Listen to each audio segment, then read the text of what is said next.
Do you want to increase your chances of getting jobs on Upwork? One of the ways to do this is to maintain a high job success score, that is your JSS, and that is what I'll be teaching you in this video. The JSS score is one of the metrics that Upwork shows to your prospective client when they are scrolling through multiple freelancers and considering which of the freelancers to hire. So if your JSS score is high, you have a higher chance of getting the jobs. Let's get right to it. As a top rated plus myself, I've worked with multiple clients on Upwork. The nice clients, the not so nice clients, the new clients and the old clients on the platform, and I've had different experiences. However, my JSS score remains on 100%. In this video, I'm going to share with you some of the tips and tricks that I use to ensure that my job success score remains high, and that way my profile attracts prospective clients. Before we jump right to it, what is job success score JSS on Upwork? This is Upwork's metrics of measuring your client's satisfaction. It is the way Upwork measures your performance on the platform. So your JSS captures a specific time frame of about 16 weeks. Your successful contract outcome minus your negative contract outcome divided by your total outcomes. So with a good JSS, you stand a higher chance of getting newer jobs. And if you're new on Upwork, for now you would not have a job success score. Upwork is busy calculating that. You just be on the lookout for work. Your job success score for now is deemed to be 100%. As for me, when I started on the Upwork platform, my first JSS was just 74%, and I was so scared that Upwork is going to yank me off their platform because I was doing poorly. Later in this video, I'm going to share with you the tips and tricks I use to overturn that. So now let's jump right to the 10 ideas to maintain your Upwork JSS score. Let's go! Number 10, select your clients carefully. Don't accept every job offer that comes to you. Our client is doing their own selection game. As freelancers too, we don't work for every client. If you work for every client, you would end up with terrible clients in many cases. So you need to evaluate your client also before you work with them. Number 9, under promise and over deliver. If you promise the client 5 and you deliver 8, you would most likely get very good review, which will help your JSS. But if you promise your client 10 and you deliver 8, that means you've under delivered, and then it will give you a bad review. So please, when we are excited about throwing out those promises in our proposals, we need to be careful because it can lead to a bad review. Be realistic with your promises. Number 8, after a client has responded to your proposal and now the client has sent you an offer, yes, there is this excitement to quickly jump and accept the offer. But please chill. Set clear expectations with the client. Ensure that every details you need to start and complete the work is available. Before we go on to number 7, if you have not subscribed to this channel, please subscribe, and if you've not liked this video, please hit the like button. I count down from 5 to 1 to enable you to do that fast. 5,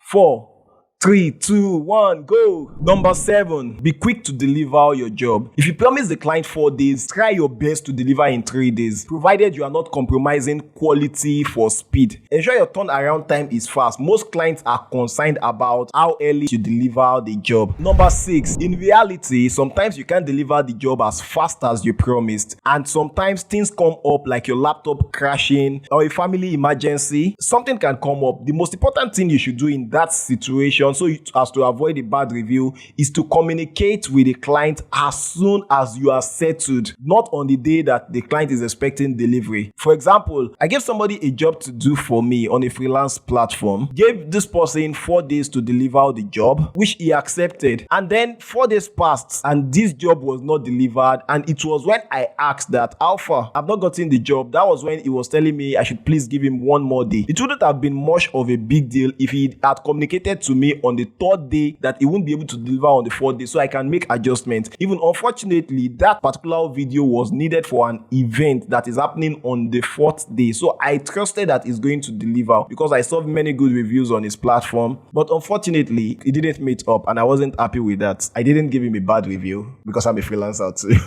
Number 5, request a review. Yes, Upwork is more forgiving about your profile having completed contracts that have no review. Gone are those days Upwork will smack you in the head for having a contract without no review. If you have no reviews on your contract that has ended, it will not hurt you, but if you have reviews, it would add to you. Most clients, even if they like the work you've done for them, are not in most cases inclined to write you a review or even drop you a rating. So you need to ask ask for it. You should be more confident about asking for a review when you are sure that you delivered high quality job and you delivered on time. In fact, you can insinuate that the client should give you an all 5-star review. You deserve it after all. Don't forget that a client can give you 5 out of 5 star publicly and then give you 1 out of 5 star privately. So this is not a substitute for delivering an excellent job. Number 4, offer complementary services. And not just complementary services in terms of you doing your works for free. You can also show consigns for the client's business. So you can check up on your client. For example, a client contacts you to design an event flyer. You can message the client later asking how the event went. Just showing genuine concern about the real event, not even just your flyer, whether they like the flyer or not. You're concerned about the event itself. Someone is starting a new business and has contacted you to design their logo. So after doing the logo, yes, the client says thank you. That is not all. You can contact the client after some weeks to ask how the business is doing and if you can be of help in any way. You do complimentary service only as a strategy. So I have a client, I give some form of discount on his job in exchange for him referring other people to me. And it's a win-win that way. Number 3, remove bad reviews. Is that even possible? Yes, it is.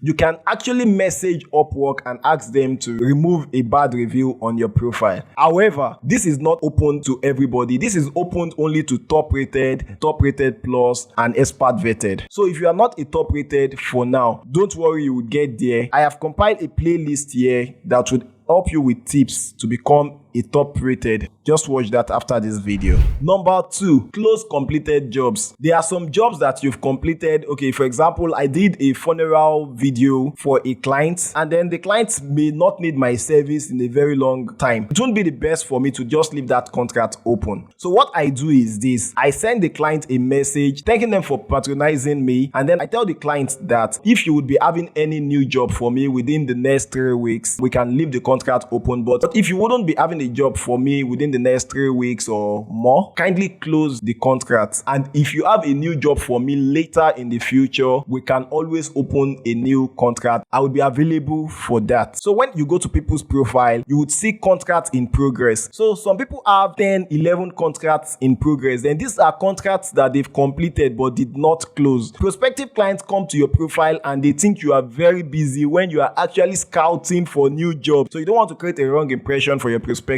clients. Number 1, earn from every contract. What do I mean by this? Some contract goes south and then you need to refund 100%. So the point is this: try to avoid refunding 100%. Note this: in cases where you are sure that the refund of maybe like a 99% after having an amicable conversation with a client will not make the client give you a bad review. But then if the client is going to give you a bad review, if you can sense that already, refund the client 100% and they won't be able to leave a review for you, but that would still hurt your JSS. So it's best to do an excellent job and avoid any case of you refunding money to client. Avoid it. I've had cases where the client is asking me to do something that is, let us say, 10, and then after we started the contract, the client wanted me to do 12. 12 is inconvenient. 12 is not what we agreed on, but 12 is doable for me. I just count my loss and then I do the 12 just to avoid giving a refund. Now to the story I promised to share. The very first job I got on Upwork was to design 2D infographics, and that was exactly what the description stated. And after I did the job, I realized that it's a third-party job. That means the client also had a client, and then the client didn't get the memo right from his own client, and now he wants a 3D infographics. As at that time, I could not do a 3D infographics, so I had to refund the money, and that really hurt my JSS, and that was why I had a 74% JSS, maybe with other reasons, but that is the major reason why I had a 74% JSS. But luckily for me, after getting the job from that 2D client, I got another job. So by the time I was done with the other job, I got a 5-star review, and then the client was so excited that she wanted to work with me again next week. So it's a weekly program, so I edited 4 weeks back to back. So I started and completed each of the week as a contract on its own. That means I got 4 5-star reviews within that 4 weeks period, which cancelled out the bad one I got. So my JSS came up. Let me know in the comment section if you find this video resourceful. Don't forget to subscribe if you have not. Please hit the like button if you have not, and please turn on the notification bell to get other valuable videos I'll be sharing about Upwork and other ways to make money online. Thanks for watching this, and I'll see you in the next one.